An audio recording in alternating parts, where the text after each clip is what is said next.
मकानों का ताल्लुक जो है वो भी खाना नंबर 1 से है कि मकान की जो खुद जातक का अपना मकान है उसकी हालत जब भी हमने देखनी है वो खाना नंबर 1 से देखनी है। मान लीजिए खाना नंबर 1 में शनि आता है तो उसका घर जो है वो शनि से रिलेटेड हो जाएगा, उसके घर के जो लक्षण है वो शनि से रिलेटेड मिलेंगे।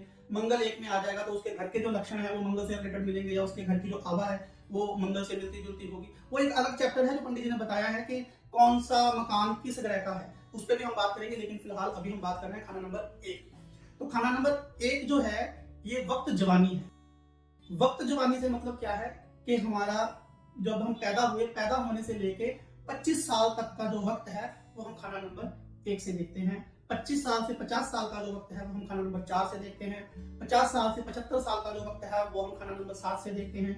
और 75 साल से 100 साल का जो वक्त है वो हम खाना नंबर 10 से देखते हैं। उसके साथ ही कहा गया है जमाना हाल, मतलब प्रेजेंट हालात जो है वो हम खाना नंबर 1 से देखते हैं। अभी के हालातों के बारे में अगर कोई व्यक्ति जानना चाहता है तो हम खाना नंबर 1 के ऊपर सारी ग्रामर लगाएंगे। दोस्तों ग्रामर भी जो है वो अलग अलग लगती है, ऐसा नहीं हम पूरी कुंडली पे ग्रामर थोपते फिरेंगे। जैसे मान लीजिए आप किसी एक डॉक्टर के पास जाते हैं, आप किसी डेंटिस्ट के पास जाते हैं, हाँ, तो डेंटिस्ट के पास औजार तो 100 किस्म के होते हैं, लेकिन वो आपके दांत के मुताबिक या आपके दांतों की समस्या के मुताबिक देखता है कि आपके लिए अभी जो है वो कौन सा टूल इस्तेमाल किया जाएगा, फिर वो उस टूल से आपका ट्रीटमेंट करता है। उसी तरीके से हमने जब भी देखना है किसी एक खाने को तो हमें सारी ग्रामर उसी पर लगानी पड़ेगी, जिससे रिलेटेड सामने वाले जातक का सवाल है उसी खाने पर हमें सारी ग्रामर लगानी पड़ेगी। उसके बाद खाना नंबर 1 जो है ये हमारा मौजूदा जन्म है।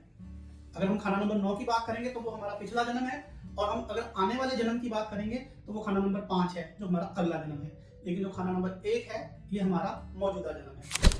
उसके बाद है साथ लाया हुआ खजाना, मतलब जो हम पैदा हुए तो हम अपने साथ क्या लेके आए हैं, हम इस जीवन में कैसा जीवन जिएंगे, हमें कैसी सुख सुविधाएं मिलेंगी, ये हम खाना नंबर 1 से देखते हैं।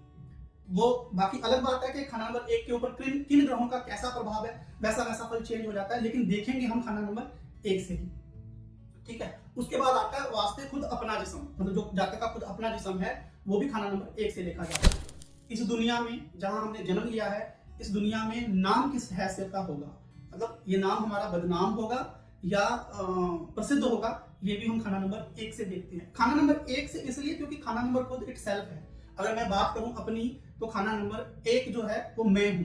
मेरी जो प्रसिद्धि है वो खाना नंबर 6 से मिलेगी, मेरी जो बदनामी है वो मुझे खाना नंबर 12 से मिलेगी, या मेरी जो प्रसिद्धि है मुझे खाना नंबर 12 से मिलेगी, या मेरी जो बदनामी है वो मुझे खाना नंबर 6 से मिलेगी। अलग अलग ग्रहों से इनका फल जो है वो बदल जाया करता है। ठीक है, लेकिन देखेंगे हम किसके लिए, मेरे लिए देख रहे हैं तो खाना नंबर 1 को साथ में मिलाकर देखा जाएगा।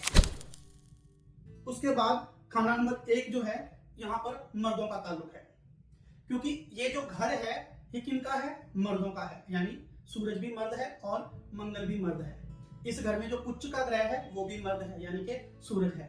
ठीक है, तो यहाँ पर अगर कोई हमसे सवाल करता है अपने घर के मर्दों से रिलेटेड, मान लीजिए कोई हमें आके कहता है कि हमारे घर में मर्द बीमार रहते हैं बहुत ज्यादा, एक उठता एक बीमार हो जाता है, या कोई आके कहता है जी हमारे घर में मर्दों की उम्र छोटी है, या कोई आके कहता है जी हमारे घर में मर्दों के साथ ये तकलीफ है, मतलब एक मर्द के साथ नहीं सभी मर्दों के साथ, जेनेटिक जिसे हम बोलते हैं, तो उसके लिए हमें खाना नंबर 1 को देखना पड़ेगा और 1 के ऊपर सारी ग्रामर लगाकर उसे देखना पड़ेगा। उसके बाद आ जाता है खाना नंबर 1 के लिए रिजक और रोटी। हम जो अपनी जिंदगी में कमाई करते हैं, जो खाते पीते हैं, वो भी खाना नंबर 1 से देखा जाता है।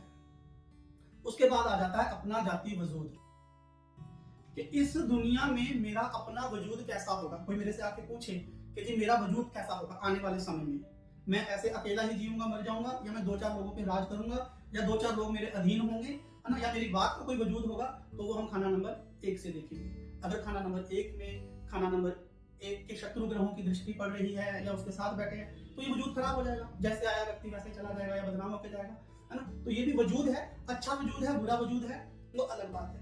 वजूद और किसे कहते हैं, वजूद कहते हैं किसी चीज का ठोस हालात में होना, है ना। एक ख्याली होता है और एक ठोस होता है, मतलब आपके पास कोई चीज है, वो चीज क्या है वो मैटर अलग है, लेकिन उस चीज के अंदर जो वजन है ना, वेट जो है वो सूरज है, तो वजूद उसी को कहा गया। किसी भी चीज के वजूद का होना ही सूरज है, जिसमें कोई वजूद नहीं होगा वो सूरज नहीं होगा, मतलब खाना नंबर 1 नहीं।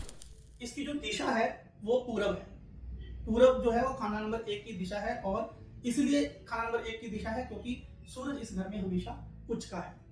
कुंडली के अंदर दोस्तों सबसे जरूरी बात है खाना नंबर 1 के लिए जो हिडन प्लैनेट है, सूरज हो गया, मंगल हो गया, ये तो प्रेजेंट है, ठीक है ना। क्यों? क्योंकि मंगल की राशि है और सूरज का घर है, तो ये प्रेजेंट है इस घर में।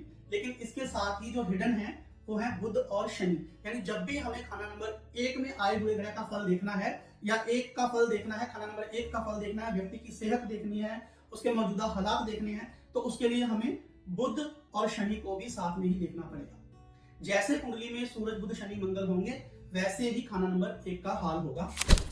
उसके बाद दोस्तों सूरज इस घर में साथ बैठे, चाहे दोस्त हो या दुश्मन, ग्रहों को मदद दिया करता है, क्योंकि राजा है वो उनको मदद ही देगा हमेशा ही। चाहे कोई भी उसका दुश्मन हो चाहे दोस्त हो, उसको सूरज की हमेशा मदद मिलेगी।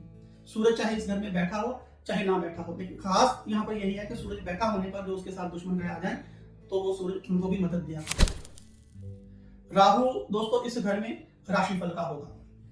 ग्रह का असर जो इसमें है दोस्तों वो मेंढे की रफ्तार से होगा, ठीक है। तो मेंढा किसे बोलते हैं? मेंढा बोलते हैं भेड़ को, बकरी को नहीं, भेड़ को। तो भेड़ के जैसे इस घर की रफ्तार होगी, मतलब आपने कोई काम किया उसका रिजल्ट आपको कैसे मिलेगा, जैसे भेड़ चलती है वैसे मिलेगा, ठीक है। ये सेहन है खाना नंबर 7 का। तो दोस्तों सेहन जो वर्ड है ये फारसी का वर्ड है, फारसी का शब्द है। सेहन को कहा जाता है आंगन। जैसे आपका आंगन या आपके घर के सामने वाला जो घर है वही आपका सेहन है। तो ये जो खाना नंबर 1 है इसका सेहन है खाना नंबर 7, और खाना नंबर 1 का मुंसिफ होगा हमेशा शुक्र। यानी हालांकि सूरज और शुक्र आपस में शत्रु हैं, लेकिन मंगल और शुक्र जो है वो आपस में मित्र हैं। इसलिए खाना नंबर 1 पर जब भी मुसीबत आएगी या 1 के लिए जब भी हमें हेल्प की जरूरत होगी तो वो हम शुक्र से लेंगे। क्यों? क्योंकि शुक्र जो है वो मुंसिफ है इस घर का। मुंसिफ से मतलब क्या होता है दोस्तों? न्याय करता, जो कभी भी आपके साथ अन्याय नहीं होने देगा, उसमें चाहे गलती आपकी है चाहे नहीं है। जैसे एक बच्चा गलती करके घर आ जाता है अपनी माँ के पास, अब उसकी माँ चाहे गलती बच्चे की ही क्यों ना हो लेकिन डांटेगी सामने वाले को, है ना, क्योंकि माँ है वो हमेशा उसके लिए इंसाफ के साथ खड़ी होगी। तो इसी तरीके से खाना नंबर 1 का जो मुंसिफ है वो शुक्र है, यानी न्यायकर्ता जो है वो शुक्र है। दोस्तों इस घर के लिए जो रंग है वो कैसा है? सुर्ख। सुर्ख यानी गुड़ के जैसा गुड़ का रंग होता है वैसा ही इस घर की वस्तुओं का रंग होगा। गुड़ भी इसी घर से देखा जाता है, ठीक है। सूरज का जो जिस्म है वो तमाम अंग है, और तमाम दुनियादारों का अलग-अलग होते हुए फिर इकट्ठे होकर काम करने की हिम्मत और ताकत ये मानिंद राजा व रैयत होगा। मतलब राजा ही एक ऐसा व्यक्ति है जो प्रजा को एक साथ मिलाकर चलाता है, चाहे प्रजा में कितनी ही कौमें क्यों ना हो, कितने ही धर्म क्यों ना हो, उन सबको मिलाकर चलाता है। जैसे मान लीजिए हम बात करते हैं अपने भारत की ही बात करते हैं, अगर भारत में कोई कानून है तो वो सब पर लागू होगा, मुझ पर भी लागू होगा, आप पर भी लागू होगा, हमें वो कानून मानना पड़ेगा। क्यों? क्योंकि वो कानून राजा ने बनाया। तो दोस्तों ये थी खाना नंबर 1 से संबंधित अश्वों की सूची, जिसे खाना नंबर 1 के समय हमें देखना बहुत जरूरी होता है। दोस्तों जब भी आपके पास कोई सवाल आता है तो इन बातों को याद रखिए कि हमें खाना नंबर 1 से क्या देखना है, हमें खाना नंबर 2 से क्या देखना है, हमें खाना नंबर 3 से क्या देखना है, तभी हम जस्टिफाई कर पाएंगे उस जातक के साथ जो हमारे पास आया है। अगर हमें यही समझ में नहीं आता कि उसका सवाल जो है वो किस घर से रिलेटेड है ना, जरूरी तो नहीं उसका सवाल बुध से रिलेटेड है और बुध कुंडली में अच्छा बैठा है ना, लेकिन सवाल उसका जो है वो मंदा है, तो हम ये देखेंगे कि सवाल किस घर का है, वो घर तो नहीं खराब हो रहा। उसमें भी दोस्तों हमें क्या करना पड़ता है, जैसे मान लीजिए एक ग्रामर हमें लगानी पड़ेगी बुध के ऊपर व्यापार के लिए, और दूसरी ग्रामर हमें लगानी पड़ेगी खाना नंबर 10 के ऊपर, या जो भी वो व्यक्ति काम करता है, 9 ग्रह है, वो किसी भी ग्रह का काम कर सकता है, तो उस ग्रह के ऊपर हमें सारी ग्रामर लगानी पड़ेगी जिस ग्रह से संबंधित उसका काम है। तो दोस्तों आई होप कि आपको वीडियो पसंद आई होगी। अगर आपको वीडियो पसंद आई है तो आपके अपने चैनल सिर्फ लाल किताब को सब्सक्राइब कीजिए, शेयर कीजिए, लाइक कीजिए, ताकि मैं और वीडियो इन्फॉर्मेटिव जो है आपके लिए बनाता रहूं। मिलते हैं एक नई वीडियो में नए खाने के साथ, तब तक के लिए नमस्कार।